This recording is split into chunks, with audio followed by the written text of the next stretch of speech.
अस्सलामुअलैकुम। जब एक बच्चा पैदा होता है तो उसकी फ़िज़िकल हेल्थ पे तो बहुत तवज्जो दी जाती है, लेकिन उसकी साइकोलॉजिकल हेल्थ को इग्नोर कर दिया जाता है। हमें ये बात भी नोट करनी चाहिए कि उसकी साइकोलॉजिकल वेलबींग कैसे की जाए।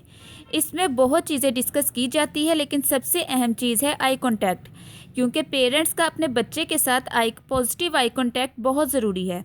इससे बच्चे में ट्रस्ट की फीलिंग्स पैदा होती है, माँ बाप के लिए मोहब्बत पैदा होती है, उसका भरोसा इंक्रीज़ होता है। इसके बाद नेक्स्ट जो चीज़ आती है वो ये है कि उसे अटेंशन की ज़रूरत होती है। बच्चे को रोने मत दिया करें। मैंने अक्सर मदर्स को देखा है कि बच्चा रो रहा होता है और वो अपने काम में मसरूफ़ होती हैं, क्योंकि जब बच्चा रोता है तो उसका बॉडी से स्ट्रेस रिलीज़ होता है, जो उसकी पर्सनैलिटी को डैमेज कर देता है।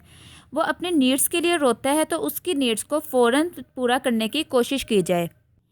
इसके बाद है, बच्चे को ऑब्ज़र्व करना बहुत ज़रूरी होता है। उसके मूड को ऑब्ज़र्व करें, क्योंकि स्टार्ट में उसके मूड को चेंज नहीं करना होता।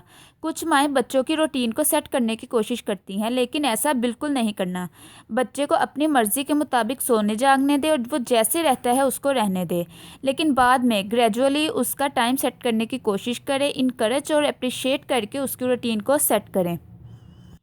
इसके बाद है कि एक माँ अपने बच्चे के साथ इमोशनली जितना अटैच होगी, उतना बच्चे में फ़ियर, खौफ कम होता है, क्योंकि बच्चे को साइकोलॉजिकली ट्रीट करना बहुत ज़रूरी है, जो कि एक माँ ही सबसे बेहतर कर सकती है।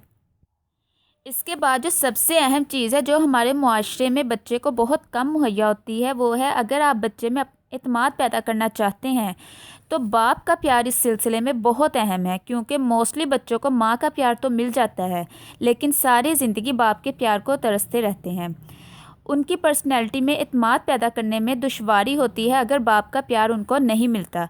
इस सिलसिले में बाप को चाहिए कि अपने बच्चों को ज़्यादा से ज़्यादा प्यार और मोहब्बत दें और उनके साथ ज़्यादा से ज़्यादा वक्त गुजारें।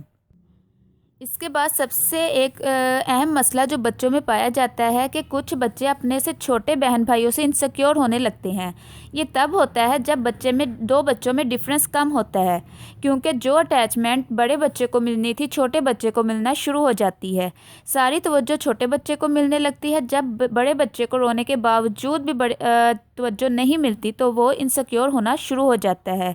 बच्चे की इस इनसिक्योरिटी को ख़त्म करने के लिए ज़रूरी है कि उसे मसरूफ़ रखा जाए, उसको भी वैसे ही तवज्जो देने की कोशिश की जाए जैसे उसको पहले दी जाती थी।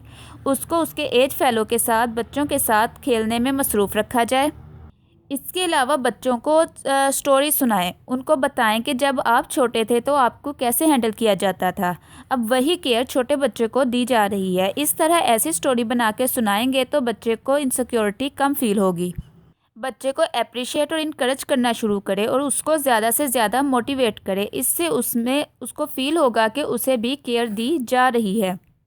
अगर आप चाहते हैं कि आपका बच्चा पॉजिटिव पर्सनैलिटी रखे तो उसके लिए ज़रूरी है कि माँ पॉजिटिव पर्सनैलिटी की हो, क्योंकि कि उसको हर बात पॉजिटिव वे में सोचना सिखाएं।